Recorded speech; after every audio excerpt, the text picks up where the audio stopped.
Baik, sekarang kita mulai kuliah pemulihan mutasi. Tetapi sebelum membahas mengenai pemulihan mutasi, kita ulang terlebih dahulu bahwa dalam pemulihan tanaman itu melibatkan seleksi dari karakter-karakter yang diinginkan, yang kemudian dikombinasikan untuk membentuk tanaman yang baru. Nah, tanaman tersebut diharapkan lebih baik daripada parent-nya. Nah, proses yang terlibat di dalam pemuliaan itu adalah yang paling sederhana adalah seleksi. Jadi memilih karakter-karakter yang diinginkan, yang tentunya menguntungkan manusia. Nah, kemudian ada proses hibridisasi yaitu persilangan, ya, persilangan buatan, kemudian mutasi, perubahan material genetik, lalu yang paling modern itu adalah dengan melibatkan bioteknologi yang dapat berupa pemulihan secara in vitro, jadi dengan teknik kultur jaringan, kemudian somatic hybrid ini adalah fusi protoplas, kemudian gen transfer itu teknik rekayasa genetika. Nah, perkembangan dari pemulihan tanaman itu sebenarnya sudah dimulai sejak lama ya, sejak dulu. Jadi orang sejak mulai hidup menetap ya. Jadi melakukan seleksi memilih tanaman yang tumbuh liar, tetapi itu tanaman itu sesuai dengan yang diinginkan dan kemudian tanaman tersebut dibudidayakan secara menetap.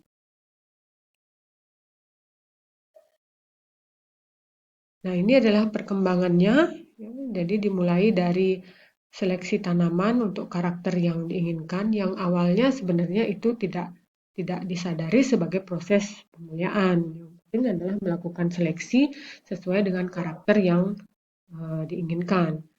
Nah, kemudian mulai berkembang budidaya yang disengaja, kemudian pemuliaan untuk memperbaiki karakter tanaman, jadi mulai melakukan persilangan-persilangan buatan, kemudian scientific breeding, ya pengetahuan mekanisme genetik dan eksploitasi mekanisme genetik, ya pemuliaan mutasi, kemudian manipulasi genetik atau rekayasa genetika. Nah, pada gambar ini adalah contoh dari hasil rekayasa genetika di mana didapatkan tanaman yang resisten terhadap herbisida. Jadi pada gambar yang kanan ini, ya walaupun dia disemprot dengan herbisida, tanamannya tetap tumbuh. Yang mati hanya gulmanya saja. Jadi yang sebelah kiri ini masih ada tanaman yang budidaya, kemudian ada tanaman gulmanya juga. Jadi tanaman budidayanya ini tahan terhadap herbisida, dia tidak mati walaupun disemprot dengan herbisida. Nah, slide ini membahas mengenai modifikasi utama yang terjadi selama proses domestikasi. Yang pertama adalah lebih banyak biji yang berkecambah. Ya, dengan diketahuinya teknik-teknik pemecahan dormansi, maka ya semakin banyak biji yang dapat berkecambah. Ya, yang kedua adalah mulai berkurangnya mekanisme penyebaran biji. Ya, kalau dulunya jadi di alam liar, angin, kemudian binatang itu berfungsi sebagai eh, penyebar biji, maka ketika domestikasi biji itu kan akhirnya ditanam. Jadi eh, dispersal itu kemudian menjadi menurun. Ya. Kemudian yang ketiga, seleksi terhadap karakter-karakter di mana tanaman itu gampang untuk tumbuh. Ya kalau ada tanaman yang tidak gampang untuk tumbuh ya tidak akan diseleksi. Ya, kemudian yang keempat, nah ini eh, apa kesukaan ya. Jadi kesukaan orang misalnya memilih warna yang menarik, rasa yang enak, tekstur yang lembut misalnya ya. Jadi itu karakter-karakter yang eh, membuat suatu buah atau sayur gitu misalnya menjadi lebih enak. Kemudian yang kelima itu komponen toksik itu juga menjadi berkurang ya dengan adanya proses domestikasi. Nah, selanjutnya yang keenam itu adalah karakter gigas ya. Jadi dengan adanya domestikasi itu muncul tanaman budidaya yang ukurannya lebih besar, lebih tegap, lebih kuat ya. Nah, itu terjadi karena adanya proses poliploidi. Poliploidi itu bertambahnya set kromosom atau juga karena adanya perubahan dalam kromosom yang nantinya menyebabkan tanaman itu menjadi lebih besar. Nah, sebenarnya semuanya ini adalah merupakan eh, proses dari mutasi. Nah, ini gambar yang mencontohkan bagaimana nenek moyang dari jagung ya dulu, jadi ukurannya kecil ya, ini dibandingkan dengan koin. Nah, kemudian ini adalah jagung yang ada sekarang. Jadi ukurannya lebih besar.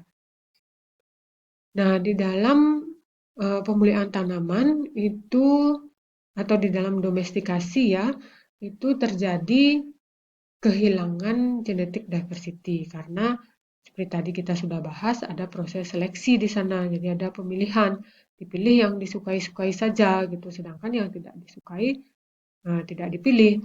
Nah, ketika tanaman liar yang tidak dipilih ini kemudian dia tidak dapat beradaptasi dengan lingkungan, maka dia bisa hilang. Sedangkan tanaman-tanaman yang didomestikasi dia akan mendapatkan perlakuan dari manusia ya. Dia diberi pupuk, kemudian dirawat sehingga bisa tumbuh dengan baik. Nah, beberapa pembatas dalam pemulihan konvensional ya, di mana pemulihan konvensional itu hanya dapat menggunakan materi dari spesies yang berkerabat dekat. Ya, seperti yang mungkin sudah kalian ketahui, di dalam persilangan itu keberhasilan untuk menghasilkan keturunan yang fertil adalah ketika mereka berkerabat dekat. Jadi kalau dia berkerabat jauh, hubungan kekerabatannya jauh, itu sulit untuk menghasilkan keturunan yang fertil. Nah, kemudian spesies-spesies liar itu semakin terbatas karena berkurangnya keragaman genetik. Jadi, padahal spesies liar sebenarnya memiliki banyak keuntungan. Misalnya dia tahan ya, terhadap lingkungan yang ekstrim. Nah, kemudian untuk mengembangkan varietas baru itu perlu waktu yang lama. Nah, sebenarnya bukan hanya pemulihan konvensional saja yang perlu waktu yang lama ya. Yang pemulihan modern juga perlu waktu yang lebih lama. Hanya saja dalam pemulihan modern, misalnya dalam rekayasa genetika, itu kita bisa mengarahkan karakter apa yang diinginkan. Ya, misalnya menginginkan karakter yang seperti kapas BT misalnya ya, jadi dia kapasnya menjadi tahan terhadap hama, maka dimasukkanlah gen yang tahan terhadap hama. Nah, untuk mengatasi kesulitan secara konvensional tadi, maka alternatif yang ada adalah mutagenesis ya atau mutation breeding. Kemudian variasi somaklonal. Ya, variasi somaklonal ini adalah merupakan variasi yang terjadi melalui teknik kultur jaringan. Nah, padahal teknik kultur jaringan sebenarnya kan merupakan teknik multiplikasi ya yang menghasilkan tanaman yang genetiknya sama, yang seragam. Ya, tetapi karena dia berada dalam kondisi kalus, kemudian dalam kultur yang lama, maka genetik make-up-nya itu bisa berubah. Nah, itu yang disebut dengan somaklonal variation. Kemudian yang terakhir itu genetic engineering ya. Jadi ini proses di mana segmen DNA yang diinginkan itu dapat dimasukkan ke dalam genom tanaman sehingga tanaman tersebut nanti akan memiliki karakter uh, karakter sesuai dengan segmen DNA yang dimasukkan tadi. Nah, selanjutnya mutasi itu apa ya? Mutasi kalian pasti sudah tahu ya, mutasi itu perubahan material genetik kan. Nah, dia merupakan bahan di dalam evolusi karena uh, kalau karena mutasi ini akan menyebabkan variasi ya. Nah, kalau tidak ada variasi maka ya evolusi tidak akan berjalan. Dengan adanya variasi maka uh, akan terdapat misalnya tanaman yang tahan terhadap lingkungan, kemudian ada juga tanaman yang tidak tahan. Nah, kalau sekarang dia seragam semuanya, maka kalau terserang penyakit akan hilang ya, akan punah akhirnya.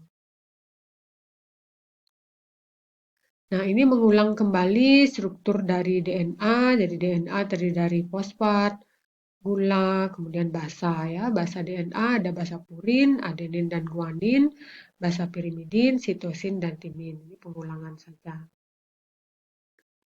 Ya, kemudian nukleotida ya, jadi ikatan antara fosfat dengan gula itu disebut dengan ikatan fosfodiester. Kemudian antara basa dengan basa itu terbentuk ikatan hidrogen di mana adenin berpasangan dengan timin, 2 ikatan hidrogen, sedangkan guanin dengan sitosin 3 ikatan hidrogen.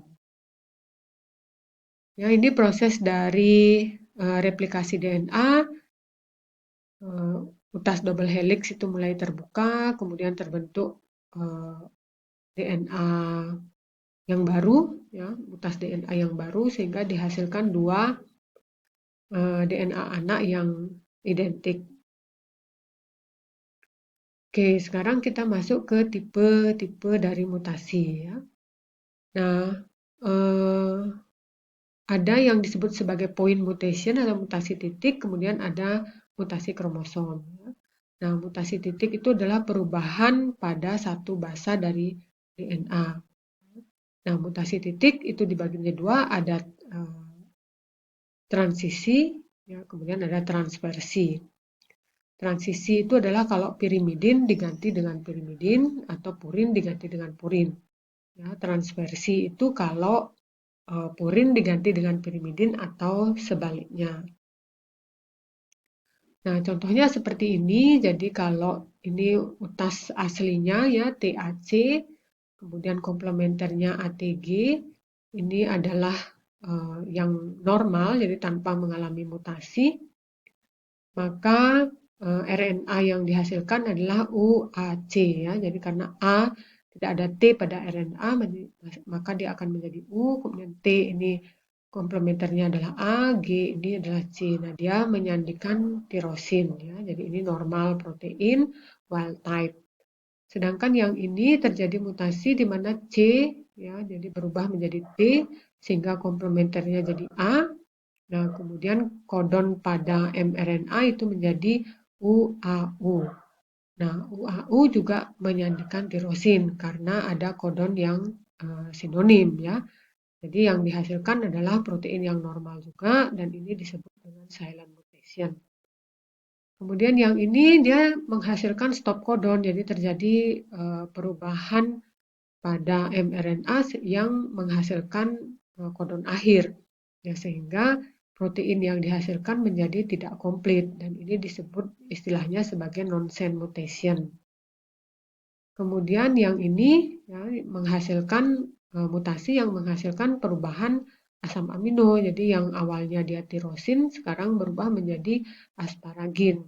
Ya, sehingga protein yang dihasilkan menjadi salah ya, menjadi berbeda. Ini disebut dengan missense mutation.